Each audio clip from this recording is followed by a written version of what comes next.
طالب علم کے ذہن میں ایک سوال پیدا ہوتا ہے، آخر 5 نمازیں کیوں ہیں؟ 2 ہوتی ہیں، 3 ہوتی ہیں، 4 ہوتی ہیں، 5 کیوں ہیں؟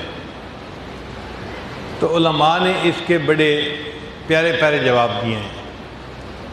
ایک جواب تو یہ دیا ہے کہ ہر انسان کے پاس 5 حواس ہیں جن کو حواس خمسہ کہتے ہیں۔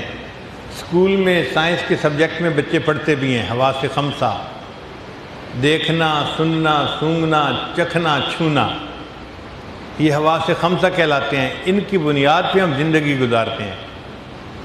تو چونکہ ہر انسان کو زندگی گزارنے کے لیے حواس خمسہ کی ضرورت تھی، اللہ نے فرمایا میرے بندو تم 5 نمازیں پڑھو گے، تم حواس خمسہ کا شکریہ ادا کرنے والے بندے بن جاؤ گے۔ بعض علماء نے جواب میں کہا کہ نہیں، ہر انسان کی 5 بنیادی ضروریات ہوتی ہیں: کھانا، پینا، لباس، مکان اور بیوی۔ یہ 5 بنیادی ضرورتیں ہر بندے کی ہوتی ہیں: کھانا، پینا، لباس، مکان اور بیوی۔ تو یہ 5 ضرورتیں اللہ نے ہر بندے کو عطا فرمائیں۔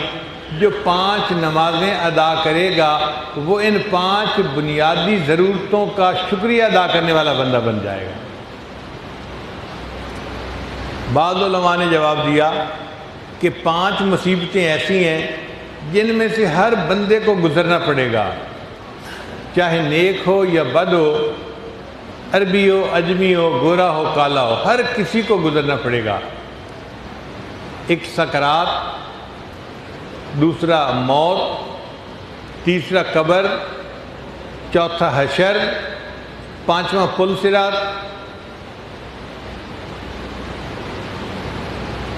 تو 5 ایسے یعنی مصیبتیں ہیں کہ جن میں سے گزرنا پڑے گا ہر بندے کو۔ اب جو بندہ 5 نمازیں ادا کرنے والا بن جائے گا، اللہ تعالیٰ ان کو ان 5 مصیبتوں میں سے گزرنا آسان فرما دیں گے۔ ذہن میں ایک سوال پیدا ہوتا ہے کہ اللہ تعالیٰ نے فجر کے وقت نماز کو کیوں فرض فرمایا؟ علماء نے جواب دیا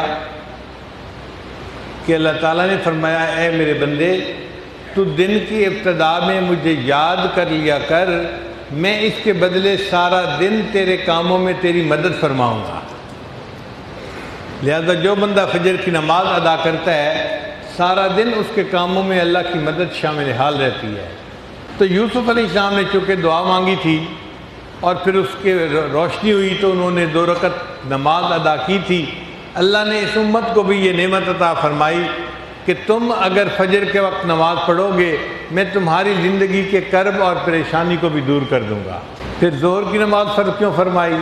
2 وجہ سے۔ ایک تو یہ کہ اکثر لوگ چڑھتے سورج کی پوجا کرنے والے ہوتے ہیں۔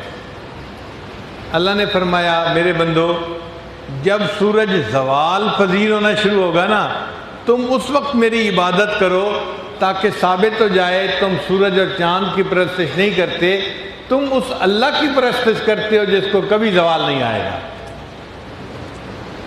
اور دوسرا یہ کہ ظہر کے وقت خوب گرمی ہوتی ہے، اللہ نے فرمایا میرے بندو تم اس وقت میں اگر میری عبادت کرو گے اس کے بدلے میں محشر کے دن کی گرمی سے تمہیں نجات عطا فرما دوں گا۔ عصر کے وقت نماز کیوں فرض فرمائی؟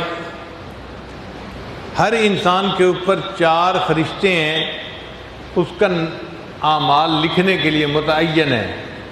وَإِنَّ عَلَيْكُمْ لَحَافِظِينَ كِرَامًا كَاتِبِينَ۔ 2 فرشتے فجر کے وقت میں آتے ہیں، ڈیوٹی سنبھال لیتے ہیں، اور عصر کے وقت ڈیوٹی تبدیل ہوتی ہے، پھر نائٹ شفٹ شروع ہو جاتی ہے، رات کے فرشتے آتے ہیں اور پوری رات بندے کے ساتھ رات کو رہتے ہیں۔ اب عصر کے وقت میں چونکہ فجر کے فرشتے بھی ہوتے ہیں اور رات والے فرشتے بھی آ جاتے ہیں، تو اللہ نے نماز فرض فرمائی میرے بندو تم اس وقت میں عصر کی نماز پڑھو گے، تمہاری نماز پڑھنے پر زیادہ فرشتے گواہی دیں گے، میں تمہیں زیادہ اجر عطا فرما دوں گا۔ اور بعض علماء نے جواب لکھا کہ عصر کی نماز کا جو وقت ہے نا، یہ وہ وقت ہے جب جنت میں مومنوں کو اللہ کا دیدار نصیب ہوگا۔ تو اللہ نے فرمایا میرے بندو تم اس وقت میں دنیا میں میرے سامنے سجدہ کرو گے، میں عین اسی وقت میں جنت میں تمہیں اپنا دیدار عطا فرما دوں گا۔ پھر مغرب کے وقت نماز کیوں فرض ہوئی؟ اللہ نے فرمایا میرے بندو تم نے سارا دن گزار دیا اپنے بزنس میں، اپنے کام میں، اپنی جاب میں، کسی کی دل آزاری کی، کسی کا حق توڑ دیا، کسی کے ساتھ ظلم کیا، ناانصافی کی، سارے دن میں تم سے جتنے گناہ ہوئے تم مغرب کے وقت نماز پڑھ لو گے، میں سارے دن کے گناہوں کو معاف فرما دوں گا۔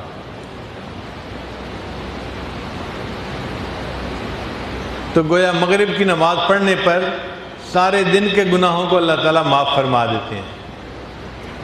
پھر عشاء کے وقت نماز پڑھنے کا کیوں حکم ہوا؟ یہ عجیب بات ہے، کسی امت پر عشاء کی نماز فرض نہیں تھی، پہلی امتوں پر مغرب تک کی نمازیں تو فرض تھیں، عشاء کی نماز امت محمدیہ کی خصوصیت ہے، صرف امت محمدیہ کو ملی، اس سے پہلے نہیں ملی کسی کو۔ وجہ کیا تھی؟ اس لیے کہ عشاء کی نماز کے بعد اللہ نے اپنے محبوب صلی اللہ علیہ وسلم کو معراج عطا فرمایا تھا، تو اللہ نے فرمایا میرے محبوب میں نے آپ کو عشاء کے بعد جسمانی معراج عطا کیا تھا، آپ کی امت عشاء کی نماز پڑھے گی، میں ان کو روحانی معراج عطا کر دوں گا۔